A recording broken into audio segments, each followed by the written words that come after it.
Welcome to my YouTube channel.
So, ito na siya. I-drain na natin. So, yung sa cover. So, gumamit ako ng battery operated drill para hindi masyadong masira yung kahoy. Example lang ito. Dito ko lang siya nilagay. Pwede rin itong gamitin sa iba. Kagaya nung sa kitchen. Lagyan ng mga nabalatan na bawang. So, pwede natin i-storage din ito sa kitchen. Ito ginawa ko lang to sa tools sa shop. Ito na, last na yan. Na apat na glass storage na ilalagay natin.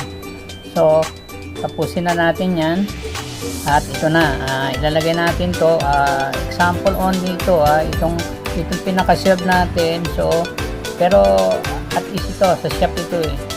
So, ginamit ko siya sa mga screw o any na thing na kailangan ko. So, ito yung demo natin. 1, 2, 3, and 4. So, natapos na. So, lalagyan na natin siya ng laman. So, lalagyan natin siya ng laman. Yan, yung mga screw na yan. Yung mga black screw, basta lalagyan natin siya. So, example lang natin to. Pero ayusin pa rin natin ng mabuti yan. So ilalagay na natin siya para may laman na. So this is an example. So I'm gonna use this storage for the screw and nuts. So that was an example number 1. So I put something there in the glass storage. And then the second is this is heat string. So that was an example only. Storage 2 natin. And then I'm gonna put it in again. I twist it so that it will lock. So naka-English na naman tayo. So we finish 1 and 2 storage. And then the other, okay, I'm gonna put another things or screw for the third storage, that's storage. So this screw, that was an example. So I'm gonna change it in a proper way if I have a time.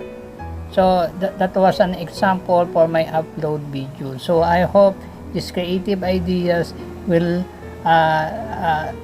learn something to do and the important things of scrap materials to be used. So this creative behavior and creative thinking.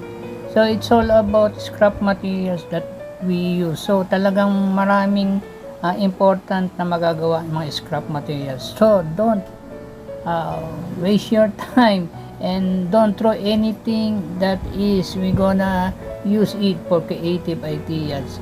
Just like this glass, we do glass storage. So we gonna use these 4 glass storage for my tools, for my tools, screw, and anything that I'm gonna put it in this glass storage for my shop. So even in the kitchen you're gonna use it, putting something. So I'm gonna put electronic component as a port glass storage. So this is what was the last storage. So again, this is an example. It's all about our creative behavior and creative thinking for the scrap material. So itong mga scrap materials to ay isa sa mga magagawa natin importante rin na hindi dapat natin bigyan walang pansin.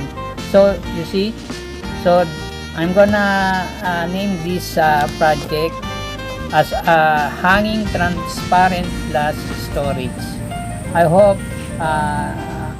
matuto kayo at magkaroon kayo ng idea. It's all about creative ideas, especially the transparent glass storage that I